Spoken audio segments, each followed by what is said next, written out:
SQLite is a separate subject. It's all common. Only thing is these things that OpenGL, ES, this SQLite, all these things are you can say stripped down. Say like original library is like say 1 PMD, this mobile library will have only CANLB. Like comparable. It's stripped down because, as I said, when you are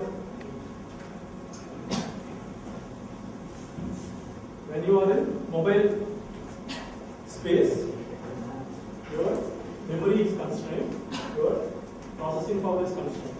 So these two things are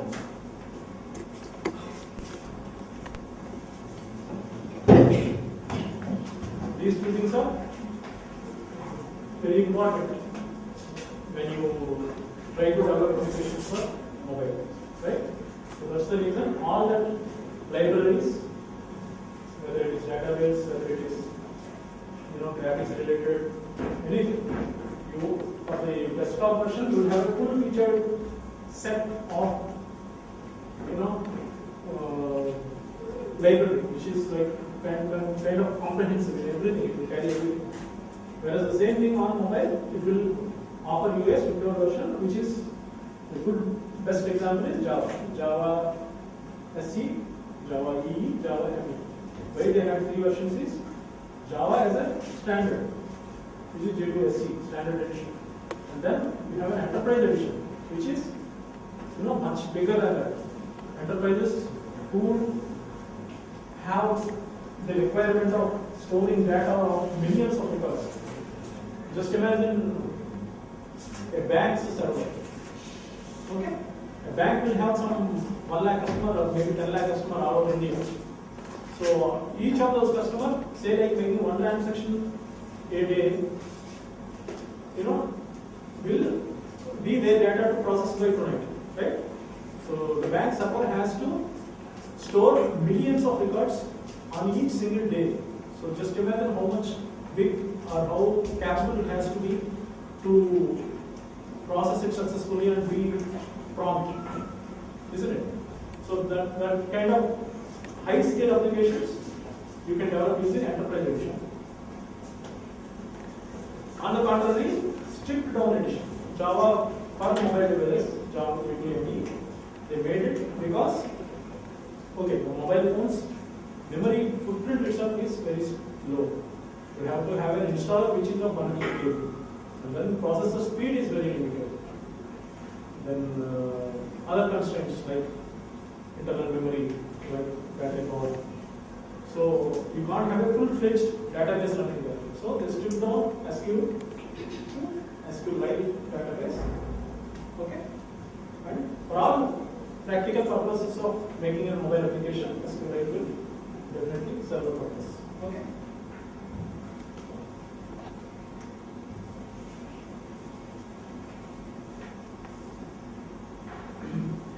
So this is just explaining what we discussed in the previous slide, that you have 3 different applications. They are all, say your contacts application. Okay, is what typical contacts does, it stores all your contacts, whatever you added to your phone, right? So it's putting it in the SQLite database. So contacts application's content provider is picking the data from SQLite and providing to the application that is requesting the data. Okay, so as simple as that. This is quite analogous to what we discussed with the camera app. Your photo editing software, your camera, and your SQLite database. Camera will take picture. The snap will be stored in memory. And camera's content provider will receive a request from the application, your photo editing application. And it will go back to the SQLite database, bring it here, and pass it on to the application. Okay? So, content provider is distributing the data. Okay?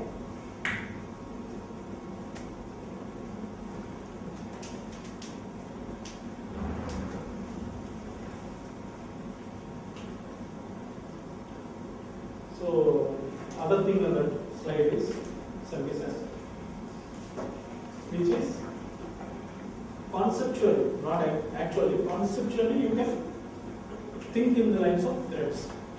Okay? When you know threads, right? Your software, I mean, whatever the programming you are doing. A thread is one single entity in the operating system that is working with its own purpose, its own function.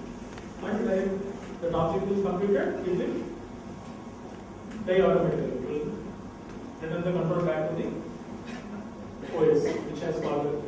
So like that. Services we call inside Android. What Android services does is it will run in the background all the time. It will never have any visual, representation to it on the device phone as such, because activity is running, and activity is having this view. So the background, the service is kind of helping this activity doing some job.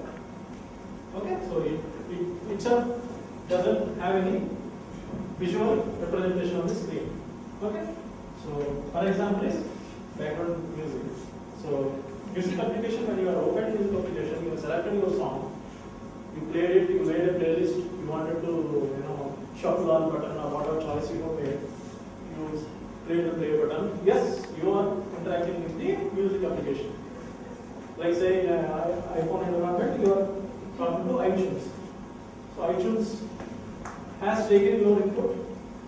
It understood what you wanted to do with it. It has taken completely your command.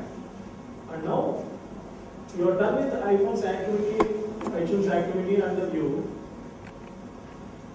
But the input that you have given to play music will be taken over by a service to keep running in the background. So that you came out from this application, you went into a browser, you started browsing something. So now your activity is not in the foreground anymore. You are not seeing your iTunes application, but your music is coming. Isn't it? Your phone also it happens, right? That's what it happens. So it is being handed over to a service to continue with the user's commands. So that is like a background task that keeps going. Okay? So if you want to stop the service, you come back to it again and then press a pause or whatever. And then it will, this activity will again notify the service, okay, now your job is done, please. And then it will stop. Okay? That's our service. And this is something which, as users of Android, we all see. Isn't it? When it's a low battery, it's showing some kind of notification. Your device is telling you, it's giving a warning. It's alarming you that your device is running less power.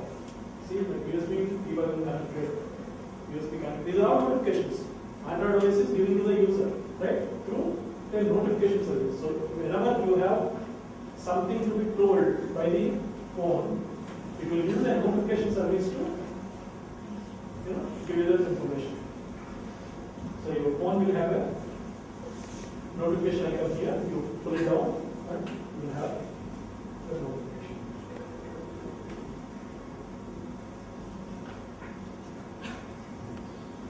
So below we have seen all these intents, content providers and activity, then notifications. And above you have something called Android manifest. As I said, it will connect all of this together.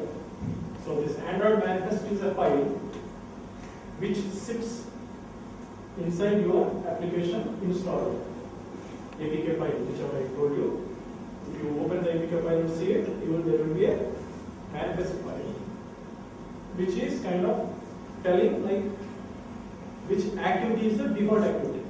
Say like when you as an analogy, when you say google.com, it's coming up with a home page, home screen, right? All the sites, they will have so many pages, but they will have one home page, right? So it's similar to it. So Android manifest will hold that detail of which is the first activity that it has to do. So home page.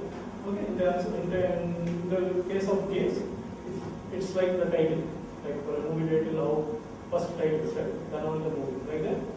Games also first that splash screen where you have the name of the game and then something called loading or something.